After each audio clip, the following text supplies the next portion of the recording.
Halo teman-teman, kembali lagi dengan saya Muhammad Guntur Purwanto dalam program Physics is Fun.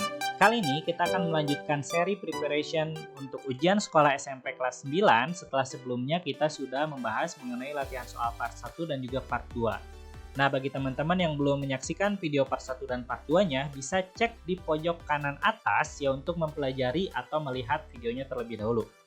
Nah, bagi teman-teman yang baru di channel ini, jangan lupa untuk klik tombol subscribe di pojok kanan bawah untuk mengikuti video-video terbaru di channel ini. Oke, langsung saja kita mulai di nomor 1 mengenai listrik statis.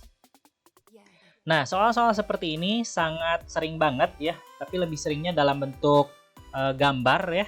Nah, tapi tidak apa-apa, kita akan coba gambarkan terlebih dahulu. Oke, dua buah benda bermuatan 16 Ki ya. Pertama ada muatan 16 Ki seperti itu, dan juga yang kedua adalah minus 2 Ki.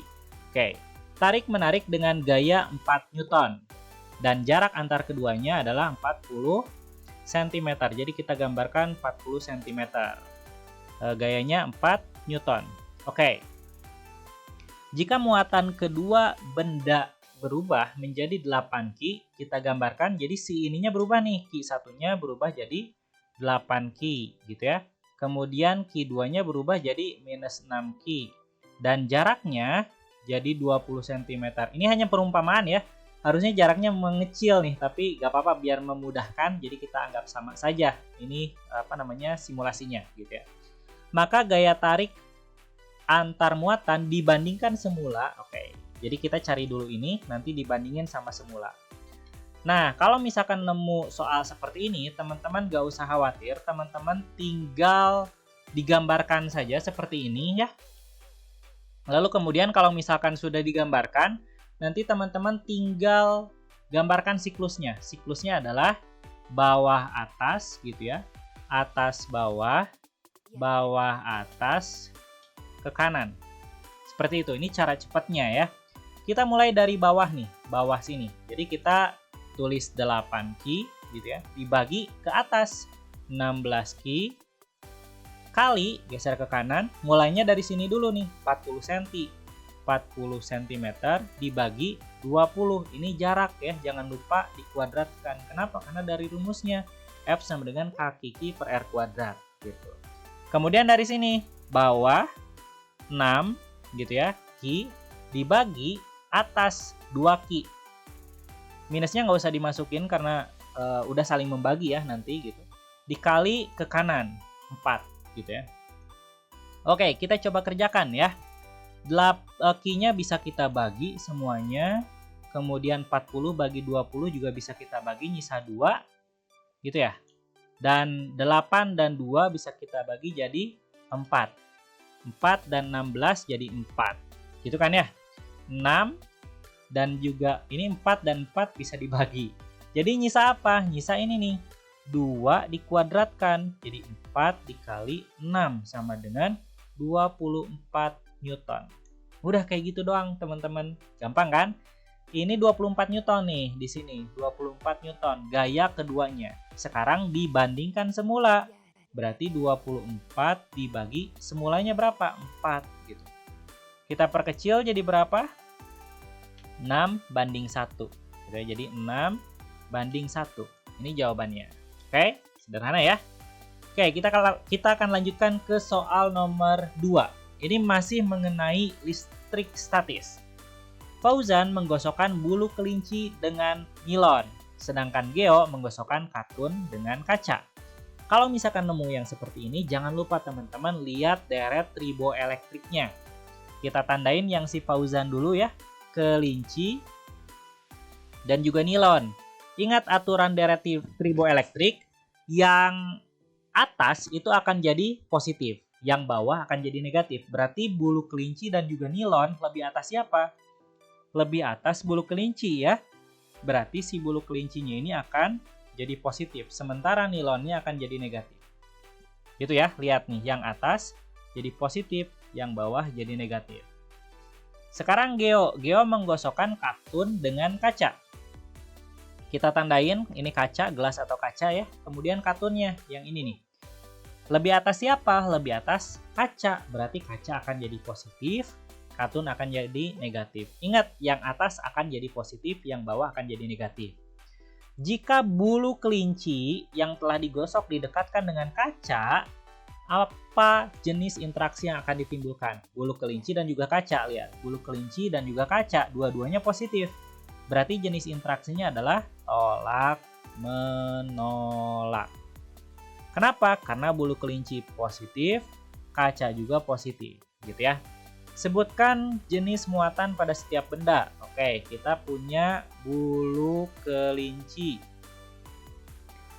Bulu kelinci kita dapatkan positif, gitu ya. Kemudian nilon kita dapatkan negatif. Kemudian apalagi? Katun ya. Katun kita dapatkan negatif. Dan juga mana tadi? Kaca ya. Kaca akan berubah jadi positif. Seperti itu. Gitu ya? Betul? Betul. Oke, kita lanjutkan ke soal nomor 3. Nah, ini yang sering salah gitu ya, dan juga yang sering pusing. Gambar berikut menunjukkan pembentukan bayangan jika benda diletakkan 8 cm di depan cermin cekung. Jadi 8 cm nih jarak bendanya. Jika benda, ini ada dua kasus ya teman-teman. Kita kerjakan dulu kasus pertamanya sebelum jika. Jadi dari jika ke akhir jangan dulu dikerjain ya. Kita tulis dulu diketahuinya. Jarak benda itu simbolnya S, 8 cm. Ini ya. Kemudian ada S aksen nih, bayangan. Bayangannya S aksen itu 16 cm. Apa dulu yang kita cari? Yang kita cari adalah fokusnya teman-teman. Kalau fokusnya belum diketahui, kita cari dulu fokusnya. Apa rumusnya? 1 per fokus sama dengan 1 per S ditambah 1 per S aksen. Oke, bagi teman-teman yang pengen belajar lebih jauh mengenai cermin dan juga lensa, nanti bisa cek link di atas ya, insya Allah akan disertakan video di kemudian hari ya. Jadi nanti akan saya sertakan juga di pojok kanan atas. 1 per S 8, 1 per S aksen ini tetap positif. Kenapa? Karena si bayangannya nyata ya di depan cermin, ada di depan cermin. Kalau di belakang nanti dia negatif ininya gitu ya. Samakan penyebut 16 bagi 8, 2, 16 bagi 16, 1. Jadi 3 per 16. Ini 1 per fokusnya. Kalau kita nyari fokus berarti tinggal dibalikin. Jadi 16 per 3. Udah dapat fokusnya. Baru setelah itu kita baca nih. Jika benda kemudian digeser dari posisi semula 1 cm menjauhi cermin, berarti sekarang diketahuinya si S-nya itu berubah 1 cm menjauhi cermin. Menjauhi ke sini kan 1 cm. Berarti jarak dari kaca ini dari cermin itu berubah jadi 9 cm. Gitu kan ya? Kemudian fokusnya kita dapatkan 16 per 3. Yang ditanya adalah jarak bayangan dari cermin yang baru, S aksennya nih. Sama rumusnya 1 per fokus sama dengan 1 per S ditambah 1 per S aksen. Kita masukin 1 per 16 per 3 sama dengan 1 per 9 ditambah 1 per S aksen. Oke, kita lanjutin. Ini pindah ruas kan? Ke kiri jadi negatif. Ini dibalikin dulu. 1 per 16 per 3 itu jadinya berapa? Jadinya 3 per 16 dikurangi 1 per 9 sama dengan 1 per S aksen. Oke, ini berapa nih penyebutnya ya? Biar gampang, ini dikaliin aja ya. 16 kali 9. Penyebutnya 16 kali 9 bagi 16, 9 ya. 9 kali 3, 27. Dikurangi, ini 16 berarti kan sama dengan 1 per S aksen. Kita lanjutkan ke sini ya. 27 kurangi 16 berarti kita akan dapatkan angka 11 dibagi 16 dikali 9 sama dengan 1 per S aksen. Nah ini angkanya jelek banget ya. Mungkin ketika bikin soalnya saya ngasal gitu ya angkanya. Oke, tapi nggak apa-apa. Biar ngelatih hitungan gitu ya. Berarti S aksennya tinggal dibalikin jadi 16 kali 9 dibagi 11 cm ini ya. Ini jawabannya teman-teman. Jadi kalau misalkan ngelihat soal cermin dengan dua tipe atau dua tahap seperti ini, kerjakan dulu tahap pertamanya di sini, kemudian baru kerjakan tahap kedua. Tahap pertama untuk mencari fokus, tahap kedua mencari bayangan yang baru. Oke, langsung kita ke nomor 4. Kutub-kutub magnet pada ujung besi adalah, oke, kita lihat dulu, ini ada proses induksi elektromagnetik, ini positif, ini negatif. Kita tentukan langkah pertamanya adalah tentukan arah arus, dia bergerak dari positif ke negatif. Di sini kan? Gitu. Ingat kaidah tangan kanan, 4 jari selain ibu jari itu ngikutin arah arus ini, dan arah arusnya adalah ke bawah dulu. Jadi ke bawah kan tuh yang 4 jari kita selain ibu jari, lalu kemudian ibu jarinya nunjuk kemana? Kita akan nemuin nunjuk ke sini kan si ibu jarinya, artinya ini utara. Jadi yang ditunjuk oleh ibu jari adalah utara. Ini berarti selatan. Kalau seperti itu, si satunya karena ini dekat gitu ya, diinduksi, maka akan selang-seling utara, selatan, utara, selatan, utara. Ini juga sama, selang-seling dengan yang ini. Berarti ini habis S, utara, ini selatan. Gitu ya, gampang ya? Oke, gampang banget. Sekarang kita lanjut ke nomor 5. Sama ya, ini positif, jadi kita tentukan dulu arahnya. Arahnya ke kiri. Ikuti arusnya.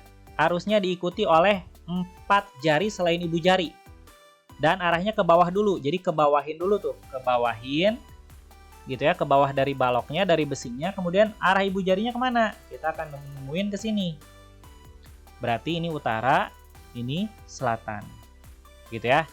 Jika antara N dan O tolak menolak, N dan O tolak menolak, berarti ini U, karena N-nya U, berarti P-nya S. Gitu ya, gampang ya. Oke. Kemudian soal nomor 6. Jika semua hambatan luar pada rangkaian listrik tersebut adalah 2 ohm, ini 2 ohm, ini 2 ohm, ini 2 ohm, ini 2 ohm gitu ya, ini gabung, sorry. Ini 12 volt dan R hambatan dalamnya 1 ohm. Berapakah besar arus total? Kita cari arus total dulu. I sama dengan V dibagi R, gitu kan? V-nya udah tahu nih, 12 volt. Tapi R-nya kita cari tahu dulu. Cari tahu yang gimana? Kita kerjakan dulu yang gampangnya nih, yang serinya. Ini 2 tambah 2. Berarti dia berubah jadi 4 ohm. Ini hambatan serinya.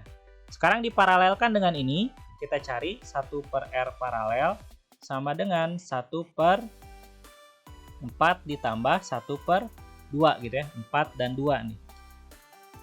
Samakan penyebutnya, 4 bagi 4, 1. 4 bagi 2, 2.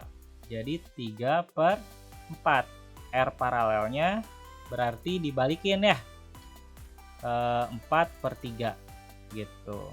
Kemudian ditambahin sama si ini nih. Yang luar ya. R totalnya berarti berapa? 4 per 3 ditambah 2 ditambah 1 gitu ya. Hambatan dalamnya. Jangan lupa ditambahin semua. Berarti 4 per 3 tambah 3. Kita samakan penyebutnya ya. 3. Berarti ini 4. 3 bagi 1. Berarti ini 9. Kita akan dapatkan 13 per 3 ohm. Ini hambatan totalnya. Kita masukin ke sini 13 per 3. Berarti jawabannya 12 kali 3 per 13 gitu ya. Berarti 36 per 13 ampere. Ini maaf ya, angkanya jelek gitu ya, sengaja, ngasal aja. Oke, tegangan jepitnya. Tegangan jepit itu apa? Tegangan jepit itu sama dengan arus dikalikan hambatan hambatan dalam gitu ya. Jadi hambatan luarnya aja. Arusnya 36 per 13. Hambatan luar yang mana? Ini doang kan? Tanpa 1 gitu ya. Jadi tinggal dikalikan berapa tuh? 4 per 3 ditambah 2. Berarti 10 per 3 gitu ya. Bentar. 10 per 3. Iya benar. Kalian bisa jumlahkan ya pakai ini gitu. Jadi berapa? 36 per 36. Jadi berapa nih? 10 ya. Sorry, 39 gitu ya. Volt. Gitu ya. Oke. Itu aja untuk sekarang. Terima kasih.